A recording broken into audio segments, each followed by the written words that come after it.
Hi అండి అందరికీ. అందరూ ఎలా ఉన్నారు? బాగున్నారా? నేను కూడా చాలా బాగున్నానండి. ఈరోజైతే మా ఇంట్లో నేను ఎలా ఇడ్లీ వేసుకుంటానో, నేను పిండిని ఎలా తయారు చేసుకుంటానో అయితే ఈ వీడియోలో మీకు చూపిస్తాను. ముందుగా అయితే నా ఛానల్ అయితే చిన్న లైక్ చేసి సబ్స్క్రైబ్ అయితే చేసుకోండి మర్చిపోకుండా. ఇక నేనైతే ప్యాకెట్ పప్పే తీసుకుంటానండి. ఎప్పుడు కూడా నేను ఇడ్లీకి ప్యాకెట్ పప్పే వాడతాను. ఒక గ్లాస్ అయితే నేను మినపప్పు తీసుకున్నాను. మినిమం ఒక 4-5 గంటలు నానపెట్టుకుంటానండి నేనైతే. ఇంకా గ్రైండరు వేసుకోవడానికి ఇంకా రెడీ అయ్యే ముందుగా అయితే ఒక 20 నిమిషాల ముందు రవ్వ అయితే నేను నానపెట్టుకుంటానండి. ఒక్క గ్లాసు మినపప్పుకి 2 గ్లాసులు అయితే రవ్వ వేసుకుంటాను.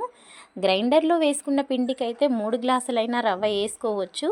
కాకపోతే మెత్తగా ఉంటాయి, పిల్లలు బాగా తింటారని కొంచెం నేనైతే రవ్వ తగ్గించి వేసుకుంటాను. ఇక మా పెద్దమ్మాయి అయితే వచ్చేసి గ్రైండర్ అయితే నీట్గా కడిగేసి పెట్టిందండి. పిల్లలు ఏ పని చెప్పినా చేస్తారండి, ఇబ్బంది పడకుండా చేస్తారు. నాకైతే బాగా హెల్ప్ చేస్తారు మా ఇద్దరు పిల్లలైతే. చక్కగా అయితే నేను ఇంకా గ్రైండర్లో అయితే వేసేసుకున్నాను పిండిని. ఇక రవ్వ అయితే ముందుగా అయితే నేను నానబెట్టుకున్న నీళ్లు కాకుండా మళ్ళీ ఒక 2 రౌండ్లు అయితే కడిగానండి. రవ్వ కడిగేటప్పుడు మాత్రం అయితే చాలా జాగ్రత్తగా ఉండాలి. కొత్తలో ఒకసారి నేను అలాగే కడిగానండి. చేయి పెట్టి తిప్పేసి వెంటనే వంపేశాను. ఆ రవ్వ అయితే అలా కడిగేసుకోకూడదు.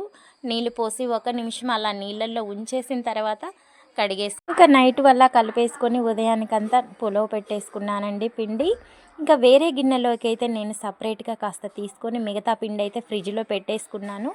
ఇంకా ఏముందండి, ఇడ్లీ పాత్రలోనూ నీళ్ళు అయితే వేసేసుకొని కొంచెం అంతా ప్లేట్ల మీద అయితే నెయ్యి రాసేసుకున్నాను. అలా వేసుకుంటే బాగుంటుందండి. ఎప్పుడు నేను అలాగే వేస్తాను ఓపిక్గా అయితే. పిల్లలు కూడా టేస్టీగా తింటారు. ఇడ్లీ మీద కూడా వేసుకోవచ్చు, కానీ ఇలా ఉడికే ప్లేట్లలో వేసుకుంటే ఇంకా బాగుంటుంది. నేనైతే ఇంకా అలా వేసేసుకున్నానండి. ఇక మా అత్తగారి ఇల్లు అయితే ఇక్కడి నుంచి 5 నిమిషాలు కూడా పట్టదండి. ఉదయాన్నే నేను ఇడ్లీ వేసానని చెప్పగానే నాకైతే 2 రకాల చట్నీలు చేసి పంపించింది. అలాగే నేను మా అత్తగారికి ఇడ్లీ పంపించాను. అలా అయితే అప్పుడప్పుడు అలా చేస్తూ ఉంటామండి. మా అత్తగారు కూడా బాగా చేస్తారు చట్నీలు. ఇక టమోటా పచ్చడి, వైట్ చట్నీ 2 పంపించింది నా కోసం అయితే. ఓకే అండి, బాయ్.